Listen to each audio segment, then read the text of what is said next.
Kedatangan etnik pelarian Rohingya kini menjadi kerisauan rakyat Malaysia. Mana tidaknya setiap hari semakin banyak cerita yang kurang sedap didengari tentang mereka. Keputusan kerajaan Bangladesh menggazetkan sebuah pulau tidak berpenghuni di wilayah selatan Chittagong untuk menempatkan pelarian Rohingya telah menyebabkan ramai yang mempersoalkan kenapa kerajaan Malaysia tidak mencontohi tindakan berkenaan, iaitu dengan menggazetkan satu kawasan khas untuk menempatkan pelarian Rohingya. Mungkin ramai yang tidak tahu bahawa Malaysia tidak menandatangani Konvensyen Pelarian 1951 untuk melindungi pelarian secara tetap di negara kita demi menjamin kedaulatan negara. Sungguh pun begitu, kita tetap mengizinkan mana-mana pelarian untuk transit di negara kita sebelum dihantar ke negara ketiga. Tahukah anda Malaysia pernah diancam kedaułatannya kerana terlalu bermurah hati dengan menerima pelarian di negara kita suatu ketika dahulu? Ia digelar tragedi Pulau Bidong. Kisahnya bermula apabila Malaysia mengambil keputusan untuk menerima pelarian dari negara Vietnam yang meninggalkan negara mereka melalui jalan laut kerana peperangan yang tercetus di negara mereka. Oleh kerana jumlah mereka yang begitu ramai, Malaysia terpaksa mencari satu kawasan khas untuk menempatkan mereka di negara kita. Keputusan menerima pelarian Vietnam menyaksikan kerajaan Terengganu terpaksa mengisytiharkan Pulau Bidong, sebuah kawasan tidak berpenghuni di pesisiran pantai Terengganu, kira-kira 40 km dari Tanah Besar, sebagai pusat penempatan pelarian Vietnam antara tahun 1978 hingga 1990. Ketika itu, ramai pelarian Vietnam mendarat di pantai dan pulau perairan pantai timur. Dianggarkan seramai 252,390 pelarian Vietnam mendarat di Malaysia dan seramai 4,535 bayi telah dilahirkan.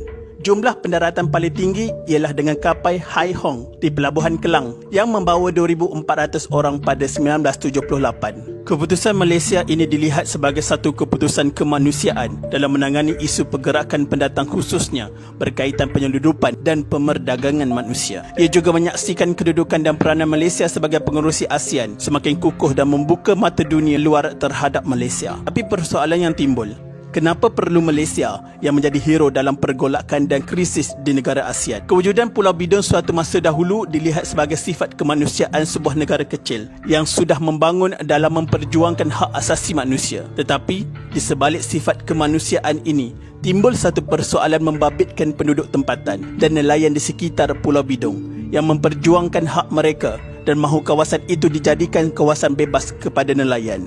Bagi nelayan sekitar Pulau Bidong, pulau ini bukan sahaja menjadi lubuk sotong, tetapi juga menjadi kawasan tangkapan ikan Zon B, iaitu untuk nelayan pukat jerut dan pukat tunda. Tindakan kerajaan mengisytiharkan Pulau Bidong sebagai kawasan keselamatan pada 1976 menghalang nelayan untuk menangkap ikan menghampiri Pulau Bidong. Beberapa kes nelayan dihalau oleh pasukan petugas pendatang haram Vietnam kerana dikatakan menceroboh kawasan larangan sewaktu bot mereka menghampiri Pulau Bidong untuk berteduh daripada ribut, menyebabkan mereka terpaksa meredah laut bergelora untuk berteduh. Kemarahan mereka memuncak pada Februari 1989 apabila Persatuan Nelayan Terengganu bercadang menuntut ganti rugi sebanyak RM36 juta daripada Suruhanjaya Tinggi Bangsa-Bangsa Bersatu mengenai pelarian.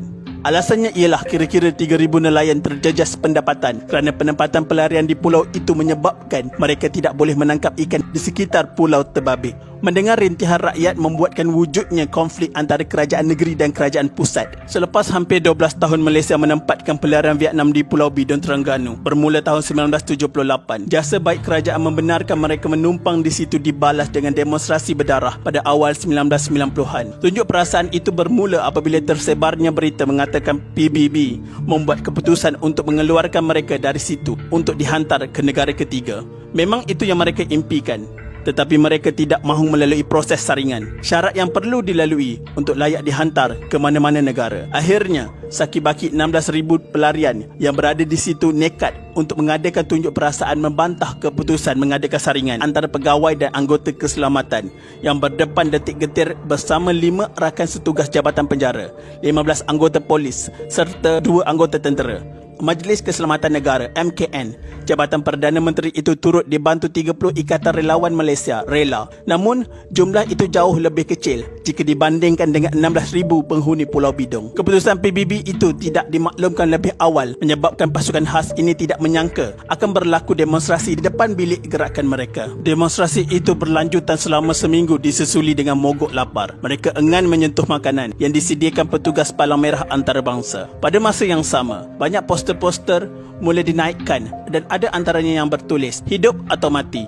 Kami mahu keadilan. Bebaskan kami dan kami tidak mahu pulang." Sepanjang tempoh itu, petugas keselamatan terus berdiplomasi memujuk mereka supaya bertenang. Pada hari pertama dan kedua, mereka kelihatan masih boleh mengawal emosi. Tetapi selepas beberapa kali berbincang dan tiada keputusan positif, mereka mula berubah sikap. Pemimpin mereka mula berucap di tempat perhimpunan dengan penuh semangat. Kemuncak tunjuk perasaan itu memang mengerikan kerana ramai yang mencederakan diri sendiri, menikam badan dengan senjata tajam. Mereka mahu menunjukkan tanda protes kepada PBB. Demonstrasi itu berakhir dengan aman selepas beberapa perundingan dan akhirnya semua penghuni di Pulau Bidong dipindahkan ke kamp Sungai Besi sementara menunggu proses menghantar mereka ke negara ketiga. Pelarian Vietnam yang terkenal dengan sikap agresif akibat desakan hidup di negara mereka serta kesan perang antara Vietnam Utara dan Vietnam Selatan juga tidak terlepas daripada masalah jenayah dan disiplin walaupun dikawal ketat. Konflik ini berakhir pada 30 November 1991 selepas kerajaan mengumumkan Pulau Bidong akan ditutup daripada menjadi pusat penempatan sementara pelarian Vietnam. Upacara penyerahan yang dilakukan oleh bekas Timbalan Perdana Menteri ketika itu Tun Ghaffar Baba kepada Menteri Besar Terengganu Tan Sri Wan Mokhtar Ahmad menandakan Pulau Bidong yang menempatkan pelarian Vietnam sejak 1975 bebas daripada jajahan rakyat asing. Menurut pemerhati politik ketika itu, keputusan menutup Pulau Bidong sepatutnya sudah lama dibuat oleh kerajaan.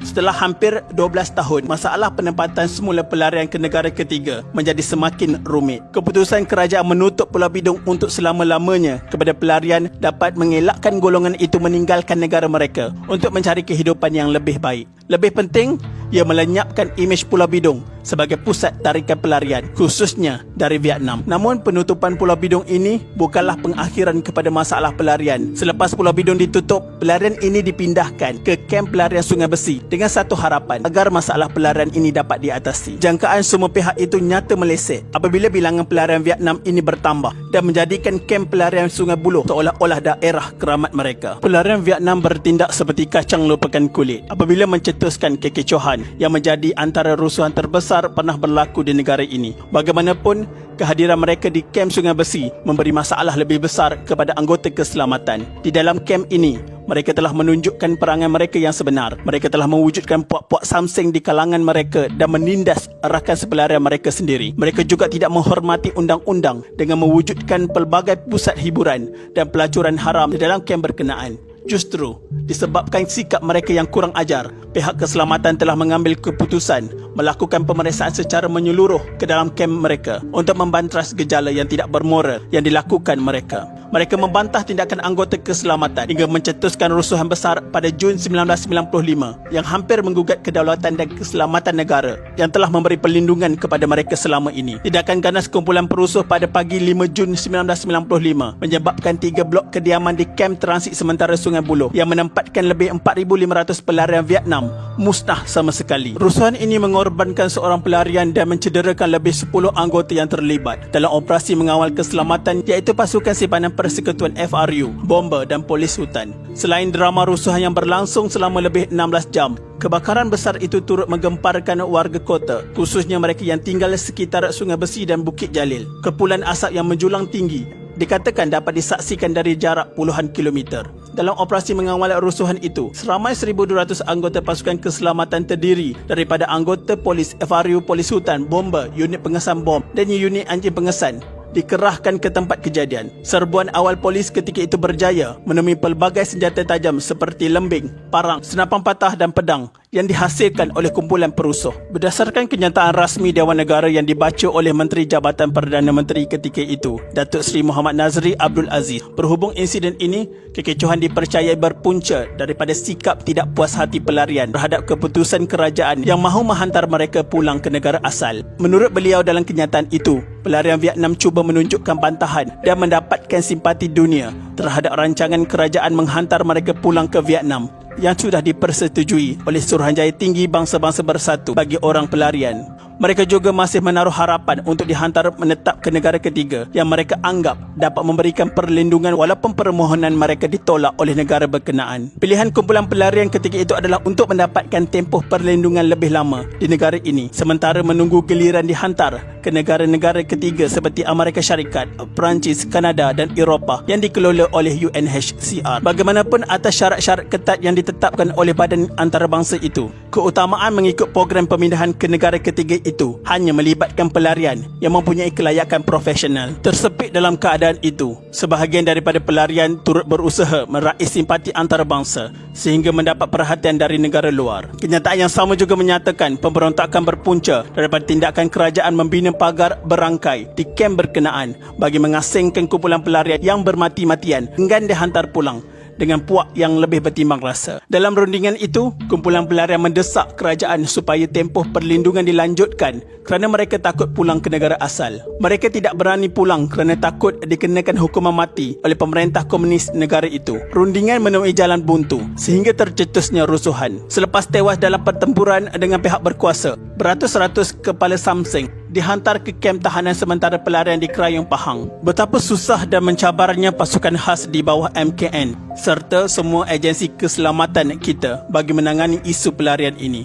Buat baik dibalas baik, namun tidak sangka sebaliknya pula yang kita dapat.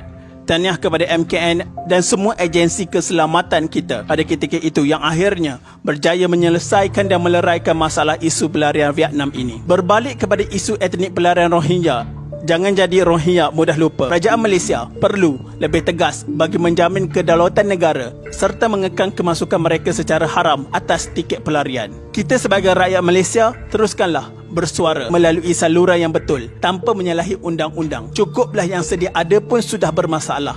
Jangan ditambah jumlah mereka. Kita tidak akan nampak dalam masa 2-3 tahun, tapi kesannya 20-30 tahun akan datang kepada anak cucu kita. Selain daripada masalah sosial yang berbangkit jika mereka terus bertapak di Malaysia dan diberikan pelbagai keistimewaan yang tidak sepatutnya diberikan kepada pendatang asing tanpa izin, walaupun mereka kononnya merasa kebal dengan hanya memegang title pelarian UNHCR. Sekian, terima kasih.